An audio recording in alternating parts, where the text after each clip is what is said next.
Their captain is out, Neil Whittaker, but he's been replaced by our most exciting youngster in Benny Elias. It's players like him that makes Balmain a most exciting unit in 1982. And it wasn't until he came back that Frank said, geez, how do I play both of you in this side? So he said, Benny, what about you playing number 7? And I thought, what, are you crazy, aren't you?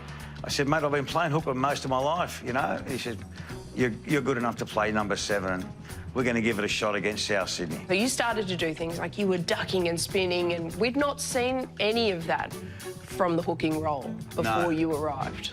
And it's 18-all at the moment as Elias throws the dummy, he's in! Benny Elias has scored the try! John O'Brien and Kevin Smythe were my schoolboy coaches, and they inspired me, they encouraged me to do things that you would not normally do as a hooker and dummy half. And they gave me that licence to do as I pleased.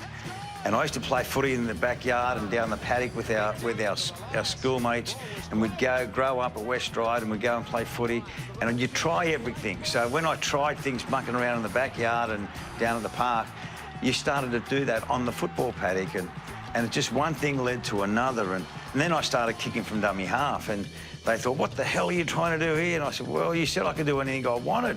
And they said, touche to that. Ben Elias kicking on an early tackle. It's been prearranged. Oh, breaker! That's magical stuff!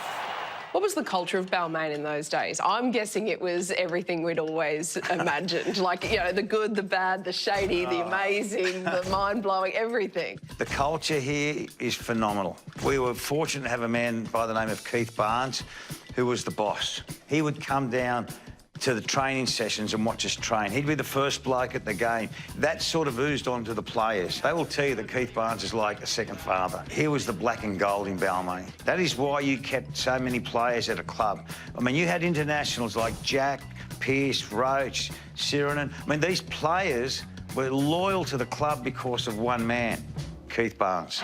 Number 10, Paul Siranen. In number 11, Kerry Hemsley. Hooker in number 12, Benny Elias. What was the average footballer's wage? Back then? Yeah, what was your first contract worth? Oh, my first contract was $500. Oh.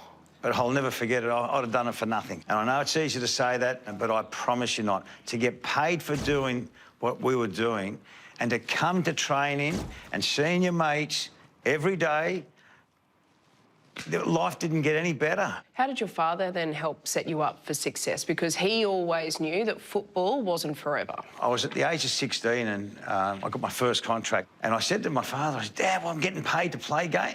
And all of a sudden he says, son, don't get carried away with it. You can't play football all your life.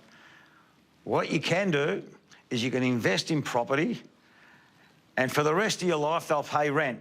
Because you walk around these streets and you walk with locals, right? Oh, Benny owns this, Benny owns all that. Is that true? Probably.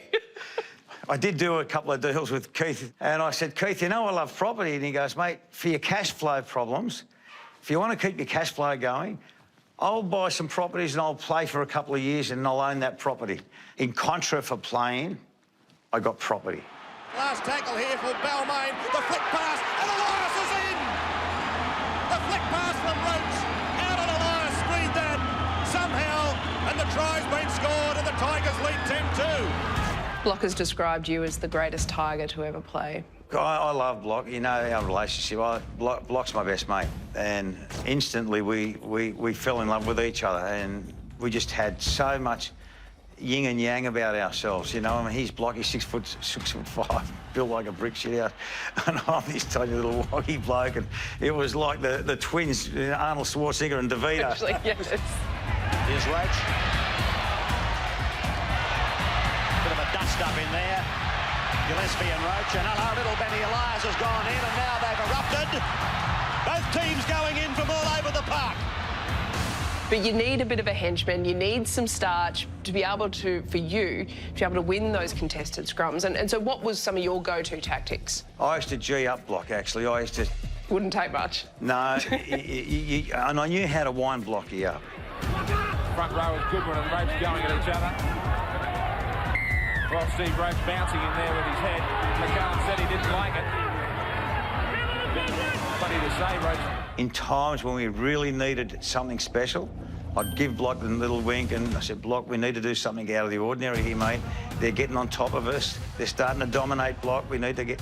And Blocker, as day goes tonight, would take her instructions to the letter. Courageous, plucky season. Hello, some headbutting from Roach and Gould. In they go. You want big meters, Blocker's there. You want a sting, Blocker's there. He's your man for everything. He's your man for everything.